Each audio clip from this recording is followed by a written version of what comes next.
Boa noite, estamos novamente aqui com o isolamento anatômico AMC, hoje no episódio 22. E hoje nós vamos conversar um pouco sobre anatomia aplicada à cirurgia bariátrica. Então vamos lá. A cirurgia bariátrica, basicamente a gente vai abordar esses pontos aqui, né?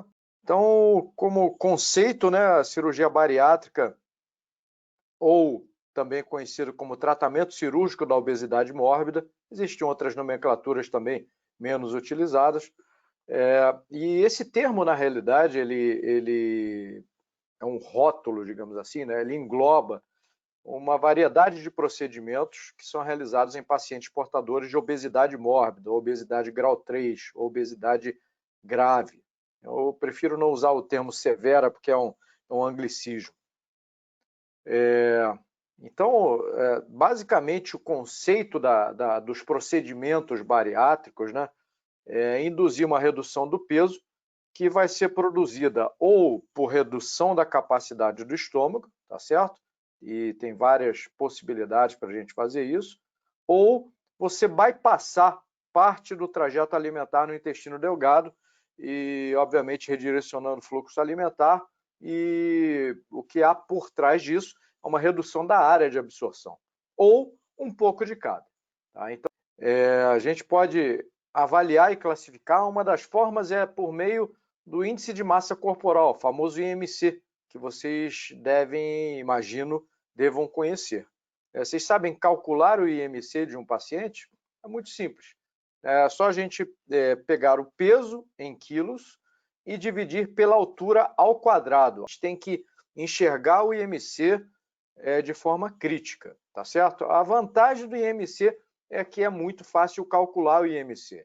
Então é importante que a gente tenha uma noção de que só peso e altura eles não dão uma ideia muito boa de como o indivíduo é composto do ponto de vista estrutural.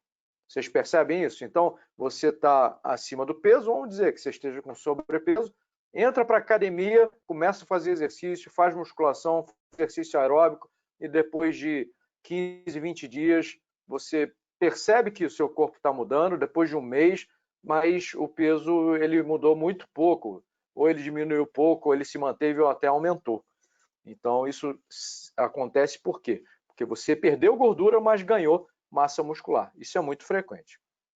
Mas volto a dizer, temos que ter um olhar crítico sobre o IMC. Ele tem esse inconveniente, como dissemos, né, não distinguir massa gorda de massa magra. Você, na realidade, você se baseia nas dimensões, né, de um indivíduo ou de um objeto e no peso dele, né? Então você não tem uma ideia de como é composto esse. Isso daí é uma classificação, né? Conforme o índice de massa corporal, a maioria de nós estaria por aqui, provavelmente, né? O ponto saudável, né? Magreza grau 1, 2 e 3, com IMC progressivamente baixo. E o que interessa hoje para a nossa conversa seria IMC de 25 para cima, né? Entre as consequências clínicas, né, de se ter um percentual de gordura muito elevado, estão, como eu disse, as doenças metabólicas, as doenças cardiovasculares, as doenças respiratórias. Então temos o diabetes, as doenças cardiovasculares de uma forma geral, hipertensão, insuficiência cardíaca, a doença coronariana, as doenças cerebrovasculares. A apneia do sono também é mais comum nesse perfil de paciente, né? E outras situações diferentes, como a colilitíase, alguns tipos de neoplasias também são mais comuns em indivíduos acima do peso, bem acima do peso. Doenças tromboembólicas, né? Esses pacientes eles tendem a uma maior incidência de insuficiência venosa de membros inferiores, que é um fator de risco para trombose venosa profunda. Muitos desses pacientes também têm esteatose hepática, e a gente sabe que a doença gordurosa do fígado ela evolui para a cirrose em 15 a 20% dos pacientes. Então, são pacientes que eles têm um potencial bastante grande para desenvolver uma série de comorbidades ao longo da sua vida. Então, para que vocês tenham uma ideia, né, de quando intervir cirurgicamente, né? Isso daí é um consenso da Sociedade Brasileira de Cirurgia Bariátrica, que diz que portadores de obesidade mórbida, então são aqueles com IMC acima igual ou superior a 40, né, registrado durante pelo menos 2 anos, com insucesso em tratamentos conservadores, como dietas, medicamentos, psicoterapia, exercício físico, realizados continuamente, de forma séria, de forma correta, bem orientado, por no mínimo 2 anos, então são candidatos à cirurgia bariátrica. Além disso, os pacientes naquela faixa de obesidade moderada, entre 35 e 39,9, mas que sejam portadores de doenças crônicas desencadeadas ou agravadas pela obesidade, também tem indicação. São doenças que vão melhorar quando o peso é reduzido. Então, é o hipertenso, é o diabético, que às vezes tem que tomar 2, 3, 4, 5 medicamentos para obter um controle clínico adequado e às vezes não fica 100% controlado. Então, se esse indivíduo perder peso, certamente vai controlar muito melhor a sua hipertensão, o seu diabetes. A gente sabe que hipertensão e diabetes, principalmente quando associadas, elas aumentam muito a possibilidade de outras doenças, como a doença coronariana, a doença arterial periférica obstrutiva, a doença cerebrovascular, a insuficiência cardíaca, doença renal crônica, entre outros. Então, do ponto de vista de tratamento cirúrgico, as cirurgias bariátricas elas podem ser predominantemente desabsortivas, predominantemente restritivas, elas podem ser mistas. A gente pode ter um componente desabsortivo e um componente restritivo.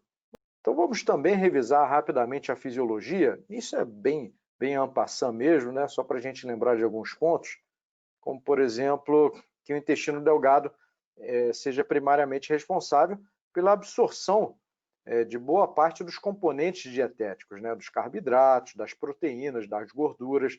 E como vimos há pouco, né, o suco pancreático e o biliar são também muito importantes, né? O biliar na emulsificação das gorduras, tornando-as então mais diluíveis em água, né, e passíveis de serem absorvidas, e também o suco, a secreção pancreática responsável pela quebra das proteínas, então facilitando também a sua absorção. Além disso, o intestino delgado vai ser um local de absorção de íons, né, de sódio, potássio, de vitaminas e de água. Além disso, né, por exemplo, os carboidratos, eles são absorvidos na borda em escova do intestino delgado, né, e nessa região, aliás, a gente vai encontrar as enzimas, a lactase, né, que vai metabolizar a lactose, né, em glicose e galactose, a maltase, que vai metabolizar a maltose em isômeros de glicose, e a sucrose, que vai metabolizar a sacarose em glicose e frutose. Então, aqui formas mais passíveis de serem bem absorvidas. Além disso, né, as proteínas, elas começam a digestão em nível gástrico, né, o meio ácido vai desnaturar as proteínas. No nível duodenal, as proteases pancreáticas, né, vão induzir a digestão das proteínas complexas em dipeptídeos, triglicerídeos e outras proteínas maiores, então, que vão ser absorvidas ao longo do intestino delgado. Além disso, né, a gordura, também na segunda porção do duodeno, com a secreção que é trazida pelo ducto colédoco, ocorre a emulsificação das gorduras pelos sais biliares. Vocês sabem o que é emulsificação, né? Do ponto de vista químico, falando de forma muito simplificada, é como se fosse um detergente, né? A gordura, se você colocar gordura, um óleo, por exemplo, ou azeite na água, eles não se misturam, né? Então, para que serve um detergente? Para emulsificar as gorduras. Então, você torna a gordura mais fácil de ser absorvida. E ainda no duodeno, né, a lipase pancreática vai transformar os triglicerídeos em ácidos graxos livres e monoglicerídeos. Água, né, no intestino delgado entra uma quantidade muito grande de água, boa parte dela é absorvida e, obviamente, o equilíbrio ácido-básico é promovido pelos rins, e apenas cerca de 500 ml vão deixar o ilho e vão passar para o cólon, para o intestino grosso. Então, rapidamente lembrando, né, eletrólitos e minerais, o cloro é absorvido no duodeno jejum, assim como o cálcio e o sódio, né?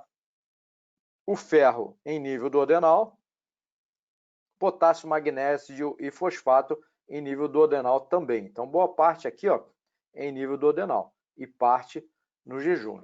Isso é importante porque a gente, algumas dessas cirurgias, elas vão trabalhar com bypassando partes do tubo digestivo, ou seja, o bolo alimentar, ele quase que quase não, né? Ele pega determinados atalhos para evitar passar em determinadas regiões e dessa forma, esse que é o efeito desabsortivo, né? Você diminui a exposição do bolo alimentar a tantos metros de tubo gastrointestinal.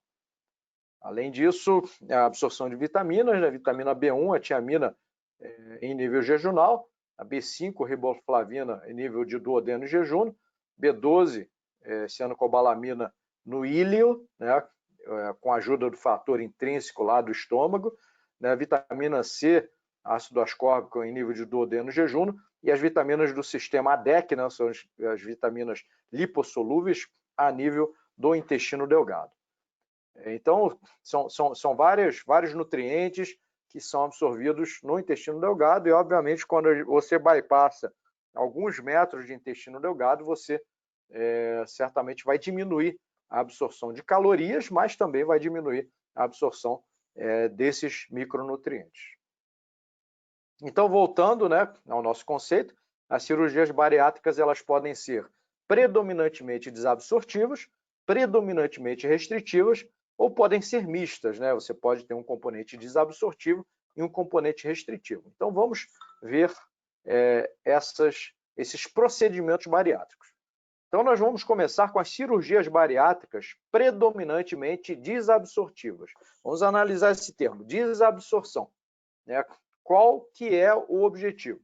Você até pode trabalhar com redução de volume do estômago, algumas delas trabalham também, mas a efetividade desse tipo de procedimento ela reside principalmente na criação de uma condição fisiológica de má absorção. Então, você passa a ter menos metros de intestino pela frente. Quer dizer, o bolo alimentar ele fica exposto a menos superfície de mucosa. Então, óbvio que se você expõe o bolo alimentar a um trajeto menor, você pega um atalho, né? Você bypassa partes do intestino delgado, você tem uma chance muito grande de diminuir a absorção. Isso é mais ou menos óbvio, né? Então, eu destacaria 3 dentro dessas cirurgias bariátricas que sejam predominantemente desabsortivas. O bypass jejunal-ileal, o tubo endoluminal e a derivação biliopancreática. Lembrando que essas técnicas elas são técnicas um pouco mais antigas, mas vale a pena a gente observá-las, né? A gente entender a lógica delas. Bypass jejunal-ileal é uma técnica bastante antiga que foi utilizada lá pelos anos 50, 60 e 70, né? Então, o que eles faziam aqui? Olhem só, aqui na figura. Então, saiu aqui, né? O estômago está intacto, né? Então, não mexeu no estômago, então você não causa restrição, né? Primeira, segunda, terceira porções do duodeno, e aí chega, esquematicamente, eles colocam aqui, né? Uma região do jejuno, logo no início, tá? É feita uma anastomose terminolateral com uma região bem distal do ilho, de tal forma que você deixa somente 30 a 45 centímetros do intestino delgado, entre o piloro e aqui a região iliocecal. Bom, você bypassou vários metros de intestino. Tá? Essa técnica ela foi criada, então, nos anos 50, né, com o objetivo justamente com aquele raciocínio. Bom, se eu quero que esse indivíduo perca peso, eu vou diminuir a chance que ele tem de absorver nutrientes, de absorver alimentos. Então, o que eu vou fazer? Eu vou excluir metros e metros de intestino, que aí eu consigo fazer com que ele perca peso. Tá? Só que essa técnica foi a primeira de cirurgia bariátrica e ela é extremamente desabsortiva. Esses pacientes, eles acabavam, né, cursando. Hoje a gente não vê mais ninguém com isso, né? Eles acabavam cursando com diarreia crônica, muitas flatulências, muitos gases, né? Eles eram pacientes desnutridos, realmente desnutridos, absorviam pouca proteína, né? Tinham distúrbios eletrolíticos que absorviam poucos íons, né? Tinham anemia porque absorvia pouco ferro e com frequência osteoporose também, né? Então essa técnica hoje em dia ela foi abandonada, ela não é mais utilizada e é pouco provável que vocês vejam algum paciente que tenha feito isso, essa técnica de bypass. Tubo endoluminal também é uma técnica que já foi abandonada, mas vejam, era uma coisa interessante, né?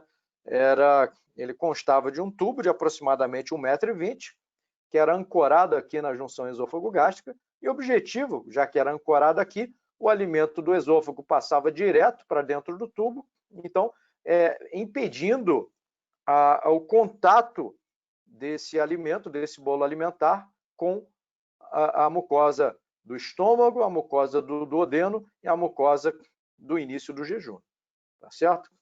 É um pouco estranho, na realidade isso não durou muito tempo por causa de resultados clínicos inconsistentes. Na realidade, quando você propõe uma técnica, né, você tem que validar essa técnica por meio de evidências científicas. Então, você tem que demonstrar que aquela técnica seja realmente segura, você tem que demonstrar que aquela técnica realmente gere o resultado que você espera, né? Você tem que demonstrar, então, que aquela técnica, no médio e no longo prazo, também seja uma técnica que induza uma redução de peso que seja saudável, ou pelo menos que os problemas de absorção possam ser compensados ou possam ser tratados por meio de suplementação, né, de ferro, de complexos vitamínicos, etc. Então, esse tubo endoluminal ele não foi muito para frente, não. Derivação biliopancreática, tá? Essa técnica ela foi descrita em 1976 por um cirurgião italiano chamado Scopinaro, por isso que tem o seu nome, né? A técnica de Scopinaro. E a gente vê alguns pacientes, os pacientes que foram operados, fizeram bariátrica lá para o final dos anos 80, principalmente, né? Ao longo da década de 80 e no iniciozinho também da década de 90, eles faziam a cirurgia de Scopinaro. Tá? A cirurgia de Scopinaro é o seguinte, olha só, aqui no desenho à direita a gente consegue perceber bem. Era feita uma secção aqui do estômago, então ele ficava com a junção esôfago-gástrica, ficava com o fundo do estômago e parte do corpo, tá certo? A outra parte, né, do restante do corpo, o antro e o piloro, eles eram excluídos do trânsito intestinal, então o trânsito intestinal era desviado para cá. E o que se fez aqui, ó? Essa parte de intestino aqui, ó, era cortada daqui, então você pegava uma região do íleo, tá? E a parte distal você anastomosava aqui ao longo da curvatura maior do estômago lá de cima, perto do fundo, tá certo? E a parte proximal você anastomosava perto da junção iliocecal. Bom, então a gente fica com dois circuitos aqui. Um circuito alimentar, chega aqui pelo esôfago, pega um estômago reduzido, então tem uma parte restritiva também. E você bypassa alguns metros de intestino de tal forma que você ficava com uma alça alimentar aqui em torno de 2 metros a 2,5 metros, desde o estômago até o intestino grosso, tá certo? Então você diminuiu o trajeto, aí você tem a parte desabsortiva, melhor dizendo, e essa parte aqui, ó, ela serve para que você consiga colocar as secreções biliopancreáticas em contato com o bolo alimentar, mas não desde o início. Isso só acontecia aqui perto da junção iliocecal, geralmente entre 50 e 70 centímetros da junção iliocecal. Então, essa secreção biliopancreática tendo contato com o bolo alimentar só aqui, né, isso retardaria bastante a absorção de gorduras e de proteínas, tá certo? Ficou claro aqui? Então, olha só, eu cortei o intestino aqui e aqui. A parte distal eu anastomosei aqui no estômago. Então, esse ficou o trajeto para o bolo alimentar. Então, daqui até aqui, 2 metros, 2,5 metros. Então, diminuir o trajeto. Tem uma parte desabsortiva. Aqui eu reduzi o tamanho do estômago. Tem uma parte restritiva. E aqui, o coto proximal, digamos assim, eu faço uma anastomose término-lateral, cerca de 50 a 70 centímetros da junção iliocecal. Então, é aqui que a secreção biliopancreática vai passar a ter contato com o bolo alimentar. Essa técnica ela foi melhor do que a anterior, obviamente, mas ela gerava ainda muita desabsorção, né? E havia uma necessidade muito grande de controle na ingestão de proteínas e de cálcio, né? Então você tinha pacientes que começavam a ficar desnutridos por redução de proteínas, hipoproteinemia, eles desenvolviam osteoporose porque absorvia menos cálcio, né? Então você tinha que suplementar. E as gorduras também, né? A partir do momento que eu só emulsifico gordura daqui para frente, né? Se ele come muita gordura, essa gordura aqui ela passa, em boa parte, sem absorver. Isso acabava piorando muito o odor dos gases das fezes, né? Esses pacientes tinham diarreia crônica, tinham muitos gases. Tá?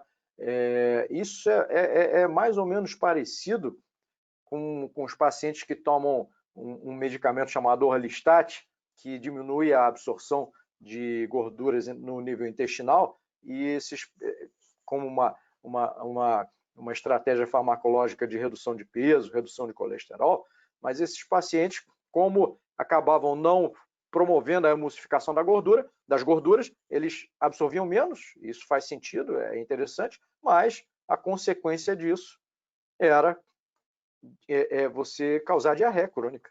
Esses pacientes tinham diarreia.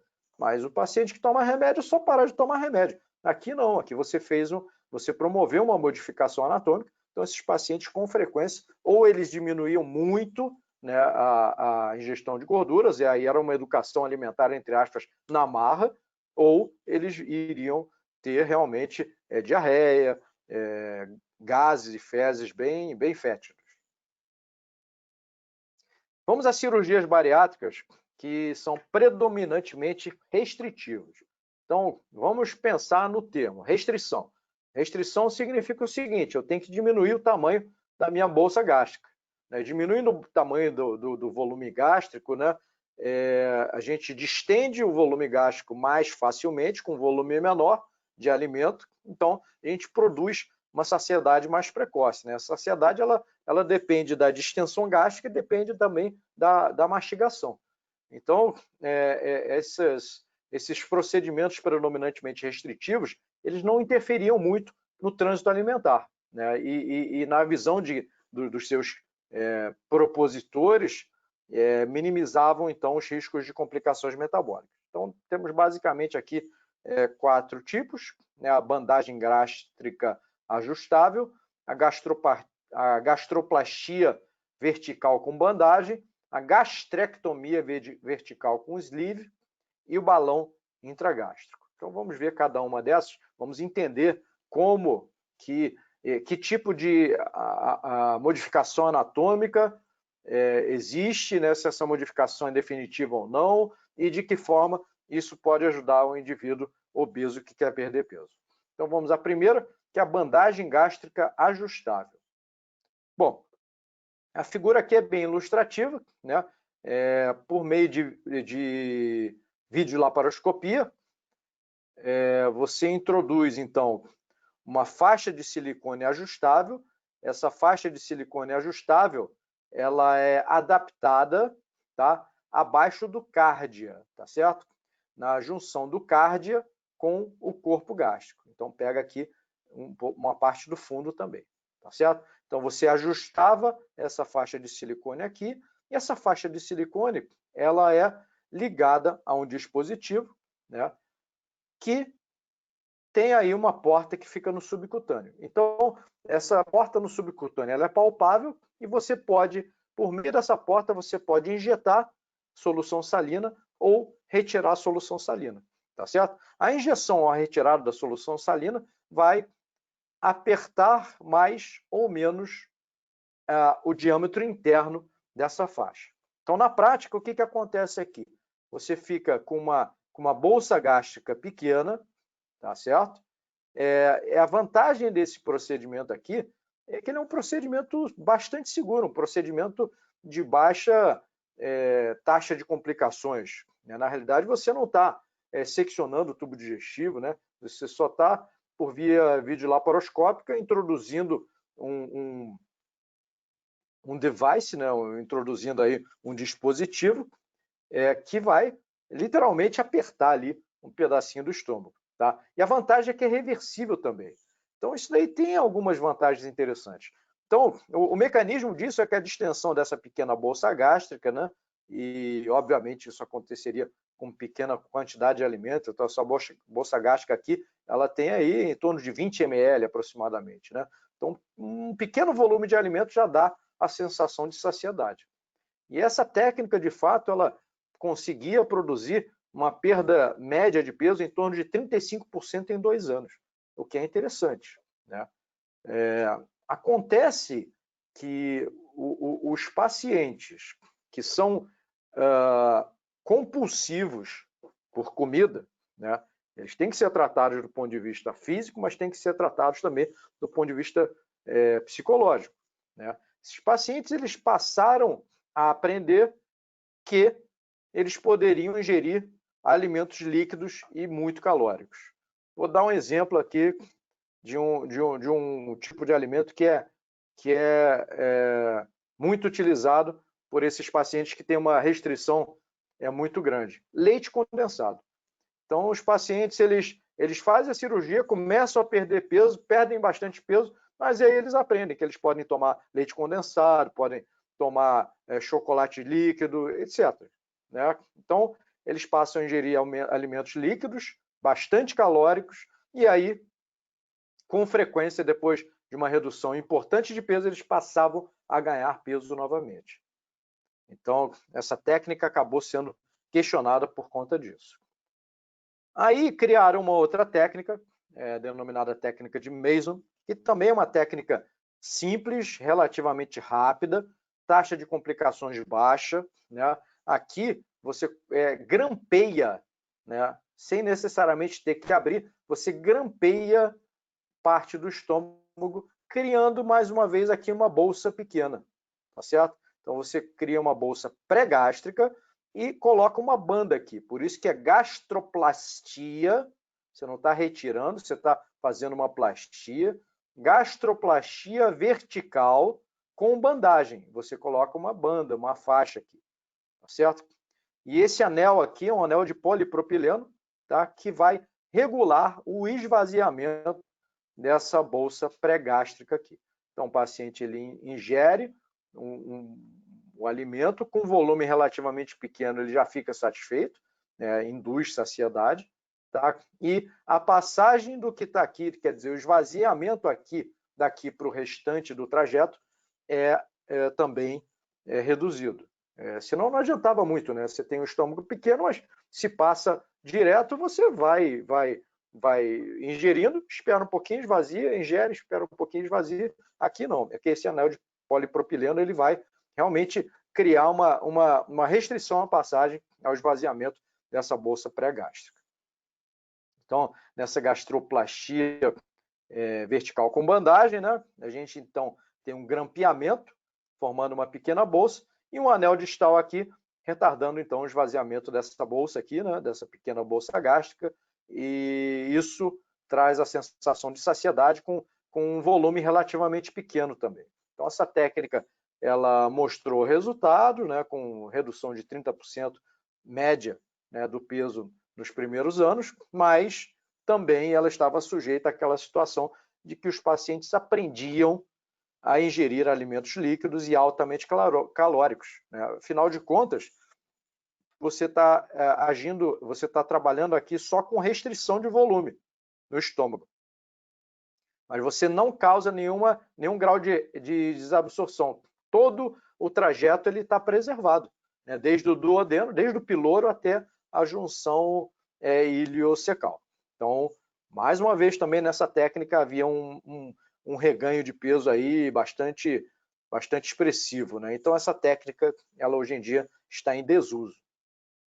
A gastrectomia vertical, tá? Aí a gente está falando de ectomia, ou seja, eu estou tirando alguma coisa. Então é diferente das anteriores. Ali era gastroplastia, né? Ali eu estava só modificando um pouco. Aqui eu estou retirando mesmo. Então o que também conhecida, tá? Gastrectomia vertical, também conhecida como gastrectomia em manga, sleeve, né? Parece uma manga de camisa, né? Ou gastrectomia longitudinal, faz sentido, né? Ou gastrectomia sleeve. Sleeve é o termo em inglês para manga, né? Manga não fruta, manga de camisa, né? Manga de camisa, de blusa, de casaco. Então, nessa técnica aqui, havia uma redução do estômago. Então, parte do estômago realmente é retirada, tá certo? Então, você cria um estômago em formato, parece uma banana, parece uma manga de camisa ou coisa parecida, né? Então, você retirava realmente, suturava isso tudo aqui, né? E essa parte do estômago, então, era retirada. Então, não tem jeito. Isso daí não tem como reverter, tá certo? Então, a redução é de aproximadamente 85%, então você ficava com o estômago pequeno, reduzido a aproximadamente 15% da sua capacidade, né? Isso com uma série de consequências, né? Aqui, então, esse estômago muito pequeno, né, ele causa restrição, mas o resto do trajeto continua normal. Então, essa gastrectomia vertical, ela foi vista também como sendo útil para um primeiro tempo cirúrgico naqueles pacientes superobesos, aqueles pacientes com IMC acima de 50 ou naqueles super obesos, com IMCs acima de 60. Esse procedimento é um procedimento de menor porte, você mexe no estômago, tá? Mas não mexe em intestino. Então, o tempo cirúrgico é menor, a taxa de complicações é menor, o risco durante a cirurgia também é menor. Então, ele já produzia uma redução significativa do peso, tá certo? Não se excluía o duodeno do trânsito, ou seja, não interfere com o sítio de absorção de ferro, de cálcio, de zinco, vitaminas do complexo B, mantém o acesso às vias biliar e pancreática, por exemplo, via endoscopia digestiva alta, tá? Então era uma técnica que preservava a anatomia, obviamente reduzindo bastante o estômago, mas ela não causava desabsorção. E é uma técnica que pode ser transformada depois numa das técnicas depois de duodenal switch ou gastroplastia com Y de Roux, que a gente vai ver mais para frente, tá certo? É uma técnica que permitia, com um risco cirúrgico menor, pegar aquele obeso muito obeso, diminuí-lo de tamanho, reduzir o risco dele durante uma cirurgia de maior porte e aí prepará-lo para um segundo tempo cirúrgico com uma outra cirurgia que vamos ver daqui a pouco. Então, essa gastrectomia vertical ela é útil nesses aspectos aí. Então, as vantagens, né? Quer dizer, é uma desvantagem, ela é irreversível realmente, né? Então, você retira de fato uma parte do estômago, retirou, realmente não tem mais como, né? Recuperar. Mas, como eu disse para vocês, ela pode ser transformada num outro procedimento com componente desabsortivo também, porque aqui você tem um procedimento puramente com componente restritivo, mas não desabsortivo. Você não mexe no trajeto. O trajeto ele continua inalterado. Os muitos metros de intestino delgado, eles continuam ali, né? E a possibilidade que você tem também de interagir o bolo alimentar com a secreção bilipancreática no local certo, a partir da segunda porção do duodeno, também ficam preservadas. Tá certo? O grande problema dessa técnica são as complicações que podem acontecer, que podem ser graves e de difícil tratamento, né, no médio prazo, como a fístula do ângulo esôfago gástrico aqui, tá? Ou a deiscência da sutura gástrica, porque é uma sutura bastante extensa, né? A gente vai ver outras técnicas aí que não tem uma sutura, uma linha de sutura tão extensa como nós temos nessa técnica aqui. Quer dizer, você sutura o estômago e depois você fecha, né? Então, e aí? Como é que fica? Né? Se tem deiscência de sutura, realmente é uma complicação que você tem que reabrir o paciente. E o balão intragástrico. Né? O balão intragástrico, os primeiros eles foram feitos ali, se eu não me engano, em 1985, tá? E os primeiros davam problemas, davam hemorragia digestiva, tinham problema de intolerância, mas na medida em que os materiais foram se tornando melhores, né? Hoje é uma prótese de silicone, então a partir dos anos 90, principalmente, 1990, início dos anos 90, essa técnica começou a ser mais utilizada, né? No início caiu um pouco a utilização por conta dessas pequenas complicações, então ela voltou a ser utilizada aí, de forma mais ampla. Então é uma prótese de silicone que é introduzida por via endoscópica, tá certo? E esse balão ele é inflado no interior do estômago, então ele fica realmente com um volume, com formato circular, né? Fica uma bola literalmente dentro do estômago. Isso esse balão ele é inflado com soro fisiológico e azul de metileno, né? O azul de metileno é para corar mesmo, né? Se romper o balão, por exemplo, para você perceber azul de metileno nas fezes lá embaixo. E a capacidade era de acordo com a característica anatômica do paciente. Isso era determinado na hora da instalação pelo próprio endoscopista. Então, a capacidade de 450 a 700 ml. Então, é como se você tivesse, realmente, passou a ter uma bola dentro do estômago, e isso diminui, obviamente, o volume que você consegue ingerir, né? Geralmente, esse balão fica por 6 meses, né, e ao longo desses 6 meses se induz uma perda aí, uma redução de entre 13 e 20 quilos em média, na maioria dos pacientes, e, por consequência, uma queda de MC em torno de 5 a 9 pontos, tá certo? Isso é interessante para aquele obeso que não é tão obeso assim, mas quer começar a perder peso, ele se sente realmente encorajado pela redução que o balão intragástrico promove, sem nenhum tipo de modificação anatômica, né? E também, conforme a técnica que descrevemos anteriormente, ele pode ser uma ponte, né, para o super obeso reduzir um pouco o seu peso, reduzir o risco cirúrgico, reduzir a sua possibilidade de ter uma complicação numa cirurgia de maior porte, então preparando-o por um segundo tempo, né, preparando-o por uma cirurgia bariátrica definitiva. Então, o balão intragástrico ele tem essas duas prerrogativas, essas duas características. E, finalmente, então, vamos às cirurgias bariátricas mistas, né? Elas têm um componente desabsortivo e um componente restritivo. Então, esses procedimentos mistos, eles vão utilizar as duas técnicas, né? Desabsorve um pouco e restringe um pouco, e são basicamente essas duas aqui, ó. A gastrectomia vertical com desvio duodenal e a cirurgia de bypass gástrico com Y de Roux. Vamos entender melhor a anatomia desses dois procedimentos.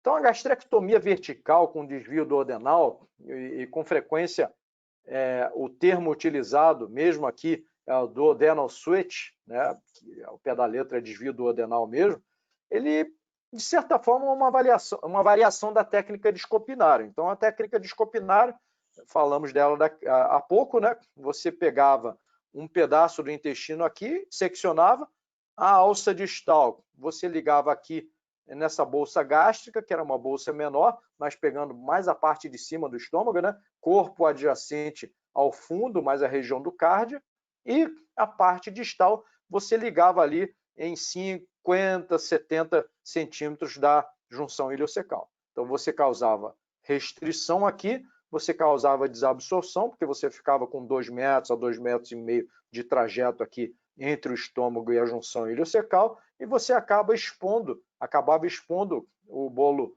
alimentar à secreção biliopancreática somente a 50 a 70 centímetros ali, bem próximo do ilho terminal. Esse duodenal switch, ele faz diferente. Ele secciona o estômago aqui, ele cria uma bolsa gástrica quase que vertical, por isso que é gastrectomia vertical. Então, você, como é gastrectomia, realmente você tira o restante aqui, tá certo? E aí você faz o seguinte, ó, num determinado ponto do tubo gastrointestinal, geralmente no jejum, né, você seccionava o jejum, pegava a alça distal, que aqui no escopinário você juntava aqui, ó, você juntava aqui na região do piloro. Você cortava na região do piloro, isolava a primeira porção do duodeno em diante, pegava essa alça distal aqui, ó, aqui no escopinário você ligava lá em cima, você ligava aqui na região do piloro. Então, aí você ficou com essa alça proximal aí. O que você fazia? Fazia a mesma coisa que o escopinário. Você ligava uma distância razoável ali da junção iliocecal. Então, qual é o objetivo aqui? Você, de uma forma anatomicamente um pouco diferente do escopinário, você causava um componente restritivo importante aqui. Você pegava a diferença que, em vez de ligar aqui, você ligava aqui no piloro. E aí, você excluía o trânsito intestinal pelo duodeno, e esse duodeno aqui, ó, com esse restante da alça intestinal, de jejum, né, você ligava lá no finalzinho para expor, da mesma forma que no escopinário, o bolo alimentar, a secreção biliopancreática bem mais lá para baixo, tá certo? Então, assim, anatomicamente, as duas técnicas até são, de certa forma, equivalentes, mas a diferença crucial é onde você corta o estômago, e a diferença crucial onde você liga a porção, a alça distal de delgado, tá certo? No escopinário ali, na curvatura maior do estômago, e aqui você liga realmente aqui no piloro, né? A continuação do piloro vai direto para o jejum. E aqui o piloro é separado da primeira porção do duodeno, ok? Essa gastrectomia vertical, né, ela você retira o fundo, né, deixa a parte do antro, aí que está o componente restritivo, e o estômago ele é desconectado do duodeno, aqui, ó, duodeno, por isso que é desvio duodenal, né? Você desconecta o estômago do duodeno, está aqui, tá? E você vai ligar a uma parte mais distal do intestino delgado. Então, da mesma forma lá que o escopinário, né, você planeja para deixar um trajeto entre o piloro e o intestino grosso de aproximadamente 2 metros a 2,5 metros, tá certo? E entre 50 a 70, isso varia um pouco, às vezes é entre 75 e 100, né? Mas numa distância variável da junção iliocecal, você juntava o outro coto de jejum para que a partir desse ponto aqui, então essa secreção biliopancreática chegue a ter contato com o bolo alimentar. Ficou claro isso?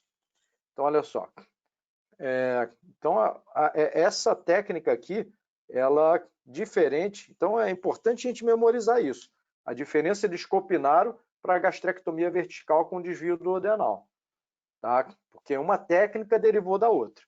Então, mais uma vez, escopinário, você corta o estômago no meio, né? Você deixa a região do corpo próximo ao fundo e o cárdia, né? Você corta o intestino na região do jejum, a alça distal, você anastomose aqui perto da curvatura maior do estômago. Então você tem um componente restritivo aqui, um componente desabsortivo. Esse caminho aqui entre o estômago e o intestino grosso fica com 2 metros, 2,5 metros.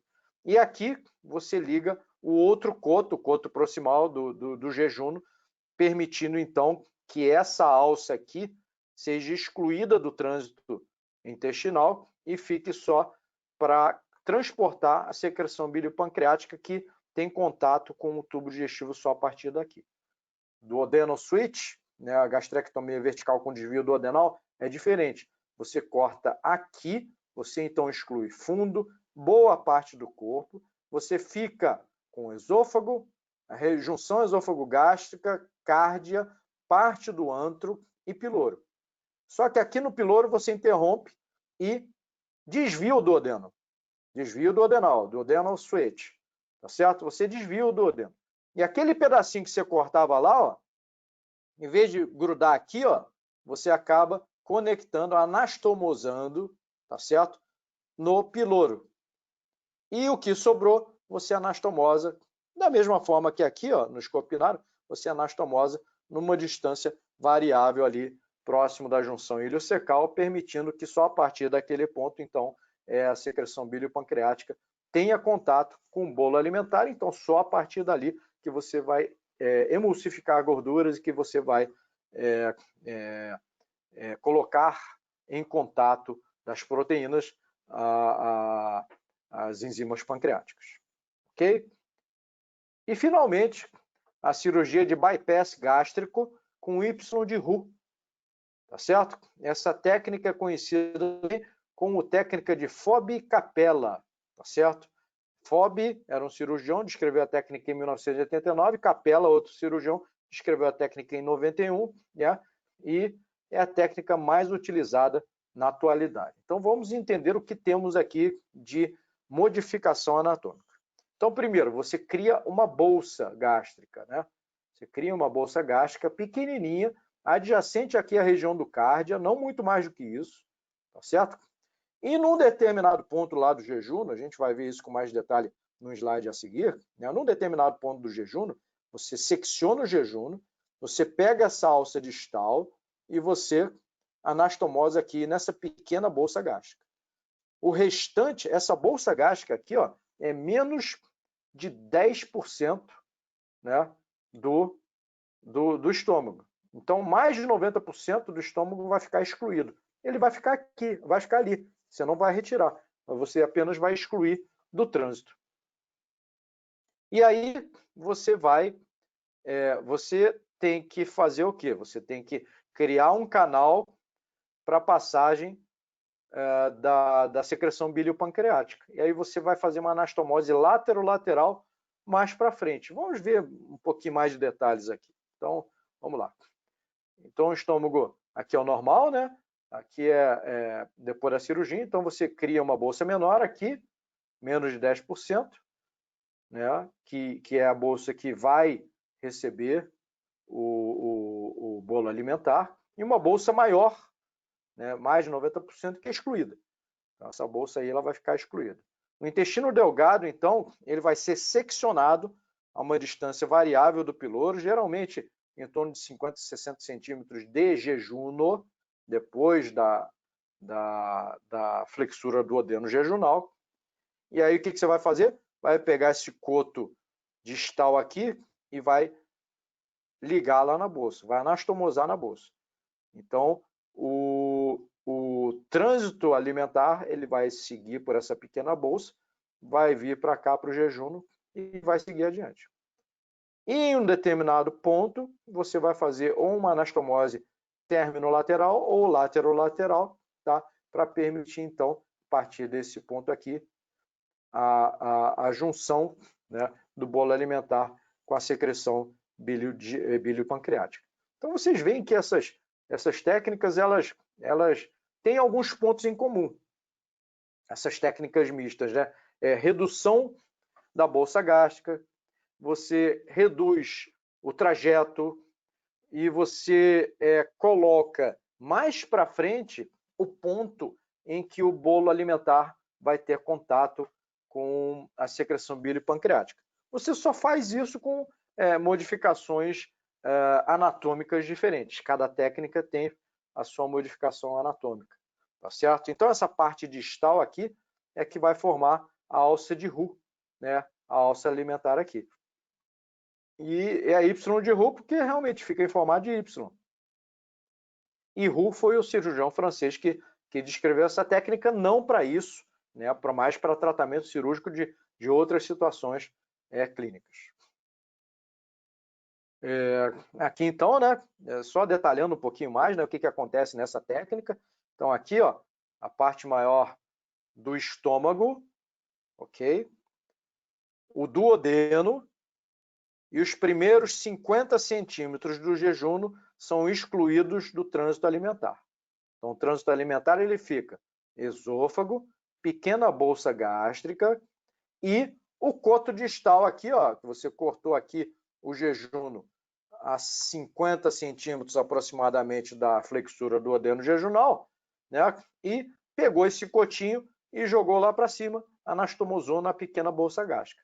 Então, esse daqui passou a ser o canal. Então, você excluiu, na realidade, boa parte do estômago, você excluiu o duodeno e você excluiu aí 50 centímetros de jejum. Na realidade, você não exclui tanto assim, né? Aqui, você anastomosa esse reservatório gástrico a essa alça jejunal isolada, então aqui você faz o Y, né? E o esvaziamento, você ainda pode colocar um anelzinho de silicone aqui, né? Hoje em dia se faz essa cirurgia ainda com a colocação do anel de silicone.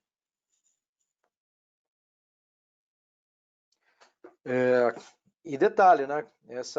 Esse anel de silicone, ele vai deixar uma luz de esvaziamento gástrico ali daquela pequena bolsa gástrica bem estreitinha, né? Em torno de 12 milímetros de diâmetro, 1 centímetro e 2 milímetros.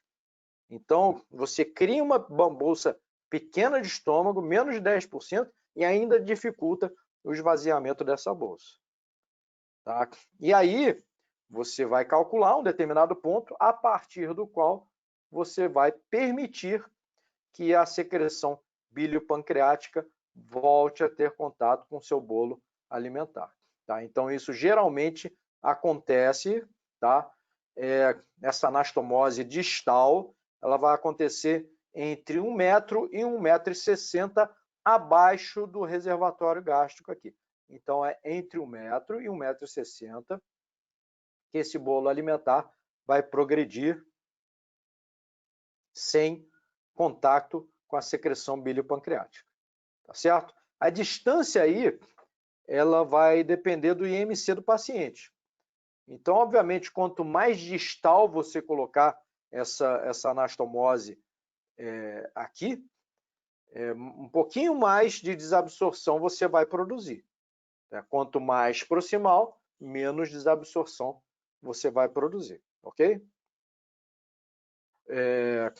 Essa técnica é bastante eficaz, então, os trabalhos descrevem aí uma redução próxima de 75% do excesso de peso inicial, não do peso corporal total, óbvio, né? Redução de 75% do excesso de peso, tá? Mas essa técnica e as técnicas de cirurgia bariátrica em geral, elas podem produzir uma síndrome chamada síndrome de dumping, né? Isso é importante. Quem está na urgência, é importante saber reconhecer isso. A técnica a síndrome de dumping, melhor dizendo, ela vai ocorrer por causa da passagem rápida do estômago para o intestino de alimentos com grandes concentrações de carboidratos ou de gorduras nesses pacientes bariátricos. Então, é o paciente que aprendeu a tomar o leitinho condensado, é o paciente que aprendeu a tomar lá sei lá, o caldinho de feijão, que é gostoso, né? Enfim, que é líquido, que passa fácil, né? Mas esses pacientes eles podem ter a síndrome de dumping, que basicamente é de 2 tipos. Vamos lá. Então, você pode ter dumping quando você joga repentinamente uma quantidade expressiva, quer dizer, você não joga um volume grande por causa da restrição aqui, restrição da bolsa e restrição da saída, da drenagem da bolsa. Mas você trabalha com líquidos que têm uma concentração muito grande de carboidratos e ou de gorduras. Essa que é a questão, é concentração e a passagem rápida de líquido altamente concentrado em carboidratos ou gordura. Então, a síndrome de dumping precoce, logo após, até 1 hora aproximadamente após a ingestão de um alimento, essa característica, essa concentração, faz com que o intestino absorva água para diluir os carboidratos e as gorduras. Então, como há essa absorção de água para dentro do tubo gastrointestinal, você vai ter sintomas compatíveis com hipotensão. Você pode ter náusea, você pode ter astenia, você pode ter sudorese, você pode ter diarreia, porque você tem excesso de líquido aqui, sonolências e pode chegar, inclusive, a ter desmaio. Certo? Então, esses sintomas precoces da síndrome de dumping, eles vão acontecer até aproximadamente 1 hora após a ingestão de um alimento.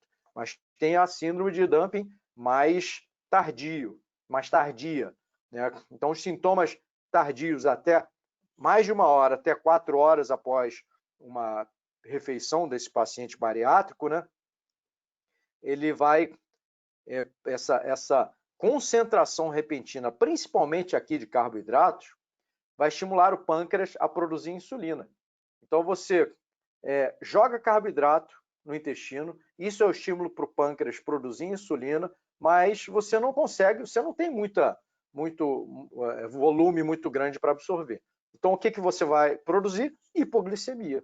Então, o paciente ele tem irritabilidade, tem astenia, sudorese também, mas não por hipotensão, mas por hipoglicemia, fome, cansaço, sonolência. Então, esses são os sintomas tardios da síndrome de dumping, né, que vão ocorrer entre 1 hora e 4 horas.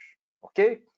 Então, pessoal, espero que essa nossa conversa tenha sido útil para todos vocês, né, todos vocês que um dia trabalharão em serviços de urgência, um dia trabalharão em unidades de terapia intensiva e trabalharão com pacientes que tenham sido submetidos a alguma modalidade de cirurgia bariátrica. O que eu vejo no dia a dia é que o clínico em geral, o médico em geral, ele pensa, esse paciente fez cirurgia bariátrica, mas nem todo mundo tem uma noção muito precisa de que modificações anatômicas foram promovidas e quais são as consequências dessas modificações anatômicas. Então, a gente considerou bem interessante, bem relevante trazer esse assunto hoje aqui para vocês. E, como conclusão, né, gostaria de deixar aqui as mensagens, né, que a cirurgia bariátrica é um procedimento cirúrgico para tratamento da obesidade mórbida. Dependendo da técnica utilizada, o paciente deverá se adaptar a uma nova realidade do ponto de vista alimentar. Essa síndrome de dumping é um exemplo claro, né? Então, esse paciente, como é que se trata isso? Reeducando do ponto de vista alimentar. Então, ele passa a ter uma ingestão diferente. E, certamente, é importante o médico de qualquer especialidade estar familiarizado com as modificações anatômicas promovidas pelas diferentes técnicas de procedimentos e cirurgias bariátricas, com o objetivo de saber manejar clinicamente esses pacientes, seja no contexto de um serviço de urgência, seja no contexto de uma enfermaria, internações por razões diversas, seja no contexto de uma unidade de terapia intensiva. Então, eu gostaria, mais uma vez, de agradecer pela atenção de todos, colocando-me, então, à disposição para dúvidas que surgirem. Obrigado a todos e boa noite.